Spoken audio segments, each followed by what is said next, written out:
Hey guys, my name is Destroyer, and today I'm going to be doing an overview on my opinions of the new Operation Steel Wave.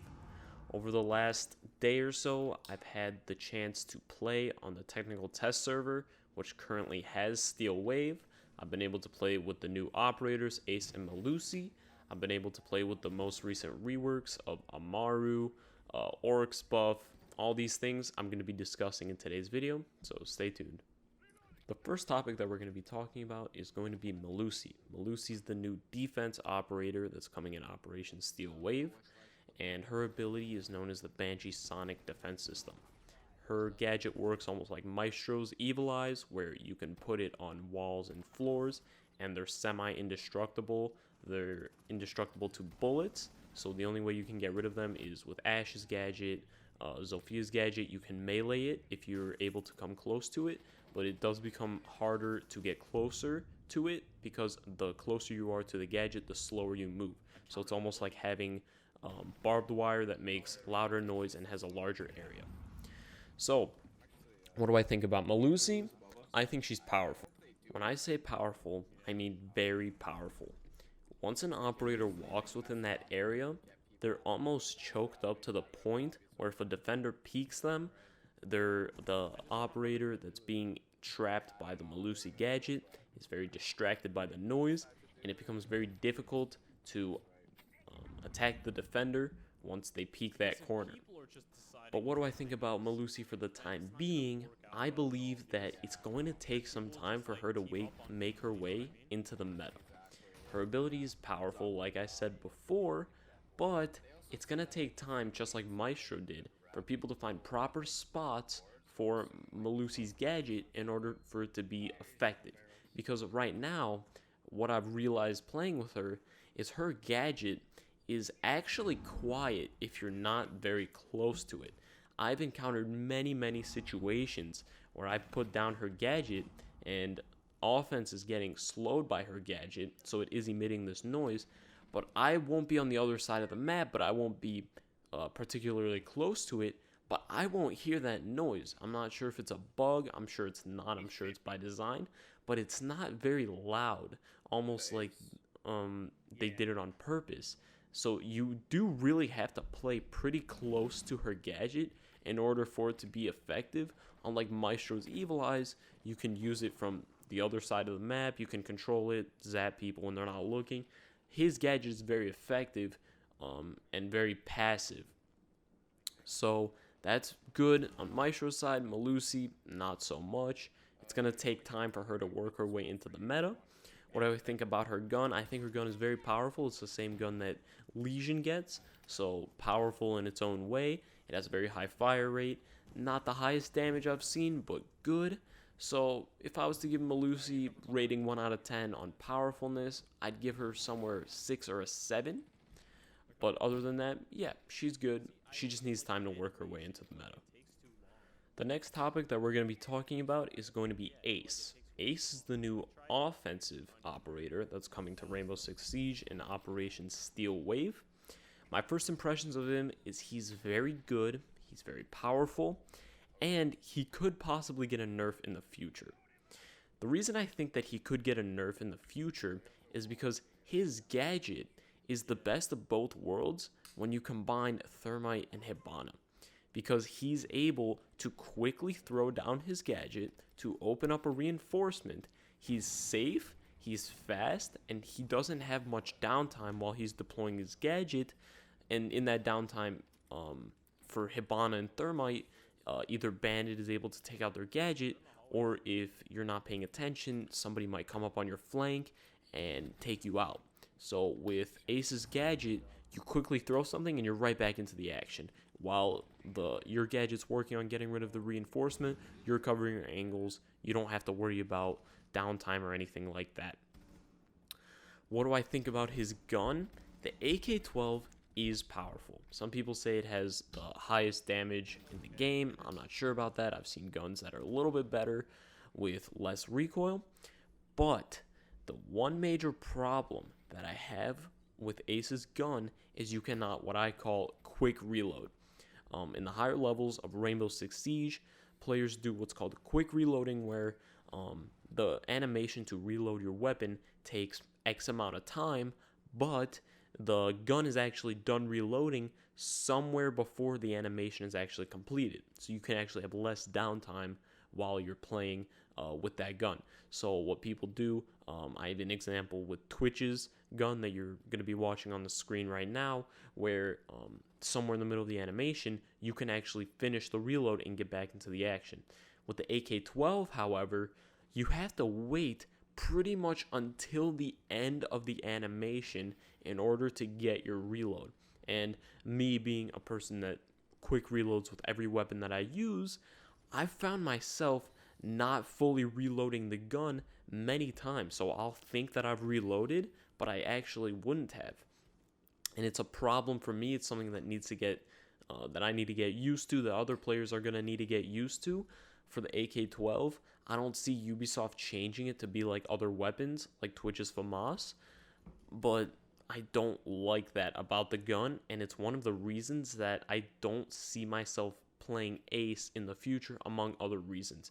I was never a big Thermite player. Hibana, I played her because of her gun. I like that it's very fast fire rate, very quick. For reloads, you can run the angled grip and have relatively good aim. That's why I played Hibana, not so much for her gadget. But Ace, if you are a big fan of Thermite, then I could see you playing Ace all day. Because Ace, for me, just seems like a buffed version of Thermite. Because Thermite, you need to have a lot of downtime while you're putting down his gadget.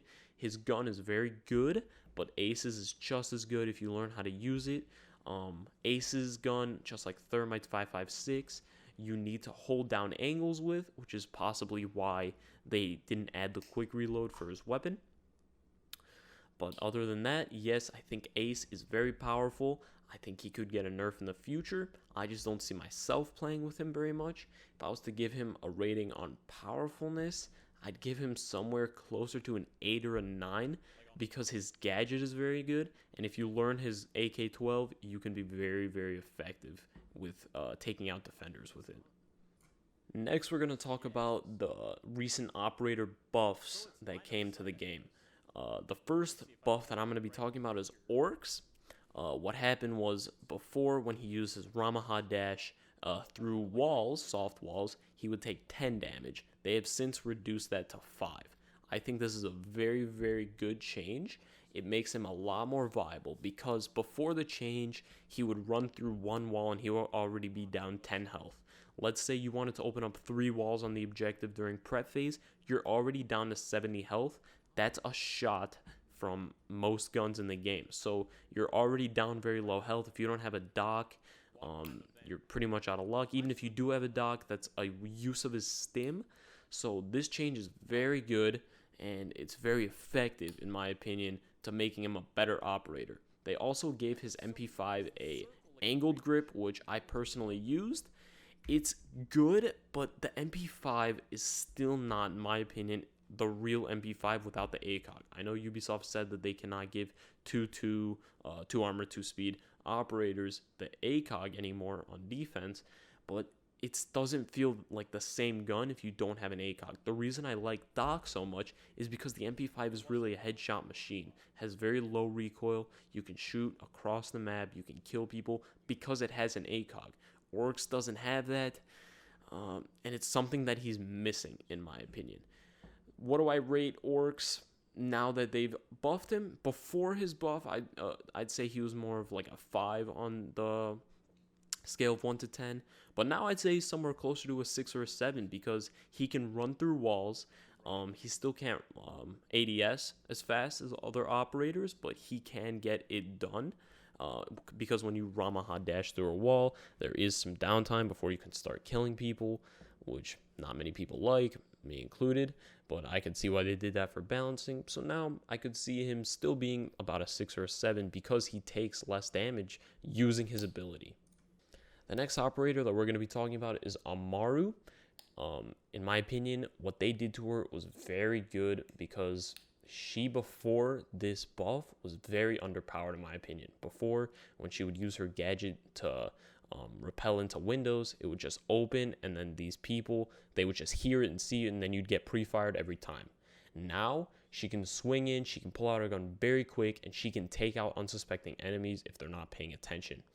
I don't see her getting nerfed in the future. I think she was in a good place. At first, when I was playing with her, I thought that she was really good and might need to be a little bit reworked because of how fast she could rush in. But now I think she's pretty balanced operator, and I could see her pick rate going up. Another thing that they did with her gadget is you don't need to run a secondary shotgun anymore, because the reason people would run it before is so that you could open up hatches from below so that you could rappel up through them. Now her gadget will open up hatches, which is much better, and it's going to make her sneaking up on people a lot more effective. It's already happened to me where an Amaru came up behind me. I wasn't suspecting it, and I got taken out because I wasn't paying attention. So overall, I think Amaru is a really good operator now. She's very powerful. Her gun's very good. She has the SMG-11 secondary, and then she has IQ's LMG as well, which has a very high ammo capacity, high fire rate, everything like that. So Amaru's new rating for me, I'd put her at somewhere like an 8 for operator effectiveness. Her gadget's somewhat self-centered. It doesn't benefit the team so much. It's more to get frags, but still she could be a very beneficial part to the offense. The next thing I'm going to be talking about is going to be the new defense secondary gadget, the proximity alarm. I've been playing with the proximity alarm for the past 24 hours on the TTS, and I do think that it is a very effective gadget. I was thinking before that it might not be a good substitute to things like the bulletproof cam, which can be used in a very similar fashion, but this is a very passive ability in comparison to the camera, because the bulletproof cam, you do need to be on it monitoring it, versus with the proximity alarm, you just need to be near it, you listen, you hear somebody there, and you can take them out. There's no switching between your camera and stuff like that. So it is a very good gadget. What I do think, though, is it still is underpowered when you take it against impact grenades and nitro cells. There are operators that do have the option to choose between the proximity alarm and a nitro cell. Those operators are Mira and Goyo. So they can either choose a nitro cell or a proximity alarm. I don't see many people doing that for Goyo. I still see people using the nitro cell. But for Mira, it might be a very effective option, because if you're Mira, you're always watching your mirror. You're not very attentive to what's going on behind you. So if you have this proximity alarm, somebody comes up behind you, you hear them, it might be effective. But I also see the argument for, with Mira, if you see somebody over your mirror, it's always a popular thing to throw a nitro cell, take people out, which I still see people doing. So I'm not sure how often people are going to be choosing the proximity alarm versus nitro cell. Operators like Caveira, she's going to be using either impacts or proximity alarm. I honestly see most people sticking with impacts because of Caveira always flanking people. You're going to need those impacts. Proximity alarm, it's not a gadget that benefits you so much as the team. So it's going to be finicky. We need to see as time goes on how people learn how to use these proximity alarms. Just like Malusi's gadget, people need to learn how to use it, versus Ace, people can just kind of jump into the game and do what they were doing before with Thermite and Hibana. So yeah. Well, guys, that's pretty much it for my first thoughts on the recent Operation Steel Wave technical test server. I really, really did enjoy it with my 24 hours that I've been playing with it. I'm going to be playing with it until the game actually updates to Steel Wave. My overall impressions are the game does feel a lot slower to me now that there's the proximity mine and Malusi's gadget. It really does feel like you have to be a little bit more methodical with your pushes and a lot slower. Ash rushes might not be a thing anymore because of Malusi's gadget and proximity alarms. That might just completely stop pushes, making the game a lot more tactical. Some people like that, some people don't. It's honestly a matter of opinion, and it will take time for people to fully know what this will do onto the meta, whether Malusi's gadget and the proximity mines are going to do for the attacking team. We just need to see. All right, guys, have a nice day. I'm Destroyer. Goodbye.